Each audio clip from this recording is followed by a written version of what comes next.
Hi everyone, I'm just going to go through a couple of things looking into our if functions, and I'm also going to look into show exactly the exact steps on how we can go ahead and we can create dynamic visualizations based upon checkboxes. So we're going to go through and have a look at our if functions. What we can simply do is we have the ability to say equals if. At this point, we're going to have a condition. So our condition basically is just going to be a test, and if that's true, it's going to display one value. If it's false, it's going to display another value. So I can say something like that: if the value here of B3, and I can say if that value is going to be greater than 5, I can say true. I can put a comma and then say false. This is basically going to say that if the value given in B3 is greater than 5, it's going to be true. Else, if it's not greater than 5, we're going to print false instead. And as we all should know, 1 is not greater than 5, so it's going to prove false here. If I do a value like this in 10, and I say something like equals if I say here for B12, this cell,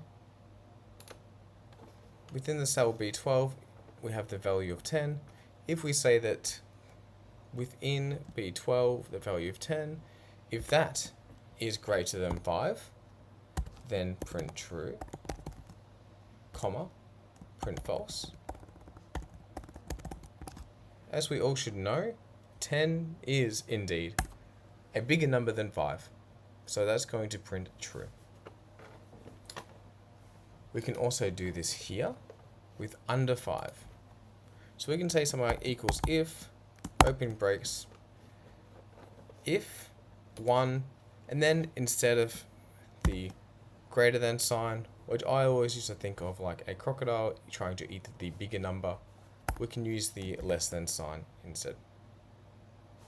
So if we say that if B3, i.e. if 1 is less than 5, comma, print true, comma, print false. Push enter, and indeed 1 is less than 5, so that's going to be true. Finally, we can have equal to 5. So what this is going to say is if we say equals if, comma, bracket, if we have the value within B3 as 1, and we say equals 5, then say true or say false if it is not right. What this will check for is saying that do we have our value here? Is that equal to or is that the same as 5 here? If we push enter, of course we know that's false because 1 is not equal to 5. If we do this in 5, however, we can say equals if, open up the bracket, we want our values from B7, we say that if that is equal to 5, then we say true. Else, if it's not equal to 5, we say false. And as we know, 5 is indeed equal to 5, so we can say that is true here. One thing that's really handy is we can go ahead and we can also just use this as a drop down, and we can just do a drop down fill by dragging all the way through, and it will change everything here for us. So again in the corner, where it's that black little cross, then drag it through like so. One more thing that's interesting too is we don't necessarily have to say true or false here. We can put any value we want. So at this point, I might say that if the value here is equal to 5, then I want to show the value. Else, I might put in some commas here and, whoops, and in these commas here, in these talking marks, I might just say wrong. If I push enter, it's just going to print wrong instead of false. If I drag this through, we're going to have 5 here, and everything else is just going to say wrong. Fantastic. So we're going to go through and see how we can make our different dynamic visualizations and be able to have our data here change dynamically to user input. The first very important step is making sure that we have our developer toolbar within our ribbon. For those who don't have it yet, we can hold up here, we can go into Excel. If you're on Microsoft, you can just go into the Excel at the top toolbar and just go under Preferences here. Under Preferences, we can go into our ribbon and toolbar. And at this point, we can just scroll down until we get to our developer. And just make sure that that's ticked and that that's saved. With that ticked and saved, we'll have this developer toolbar here and available for us now.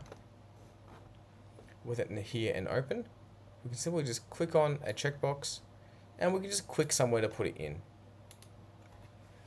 For this checkbox, I'm just going to give it a name. I'm just going to say that this checkbox is going to control everything for 2020. So I'm just going to write 2020 here and then click away. So at this point, I can hold down Control and click. This will bring up this menu here, in which I can click on Format Control. Once I've clicked on Format Control, I can simply say what's going to happen when it is ticked or unticked. So I'm just going to say ticked here for now. I'm going to put a cell here. And this is simply just going to say if this is ticked or unticked. It will simply just come up with true or false, whether it's ticked or unticked. I'm just going to go ahead and just copy this a couple of times, paste, drag that over here, paste, drag that over here, and just do the same thing for these other two.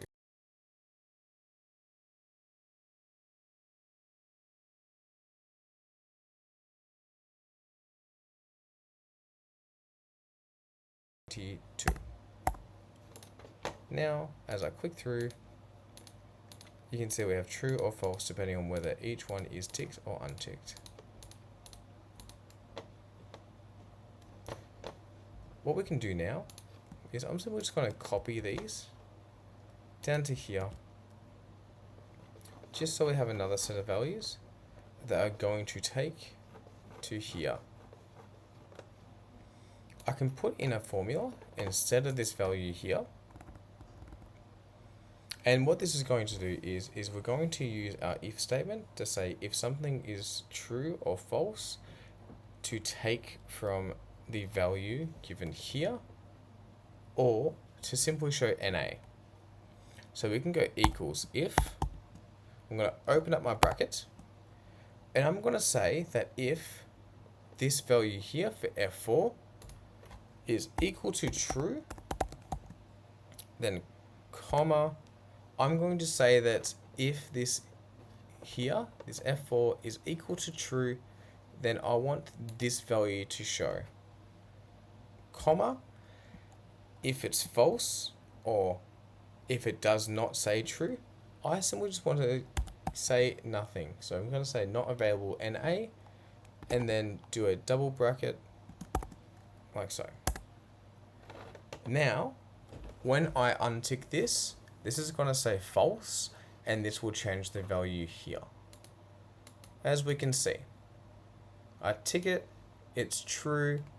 It says, since it's true, it's going to take this value. It's unticked, it does not say true, which means it's just going to show us not available. I can do the same thing for this one here, in which I'm just going to say equals if.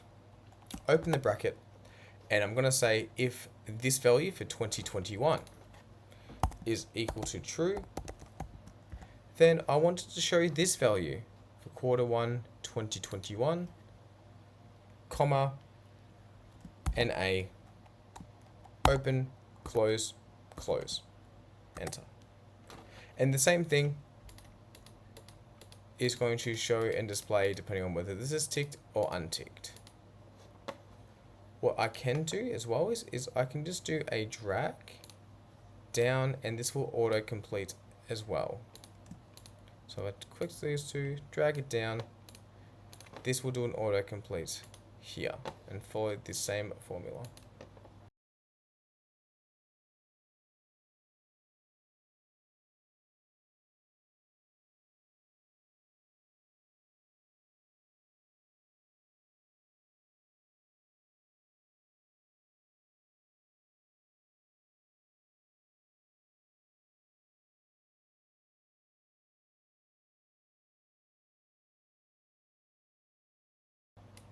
So here, if F5 equals true, yep, that's the right one here. I can click on here to check. If F5 here, perfect, then take from E5, perfect. If F5, perfect, then take from D5, that lines up. This one here also lines up, F5, C5, and these should line up as well. Perfect. So now this data is all going to change depending on what is ticked or unticked. Now finally, we can go ahead and we can make our visualization from this.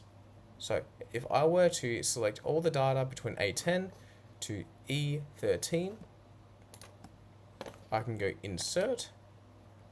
I can just go ahead and I might make a line chart. Might give it some markers there.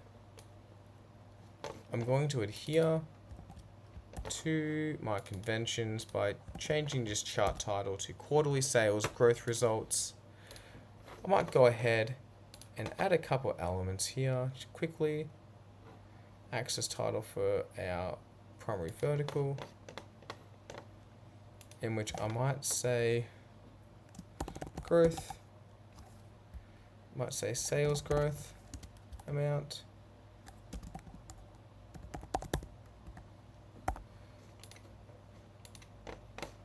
From here, I might add the quick title.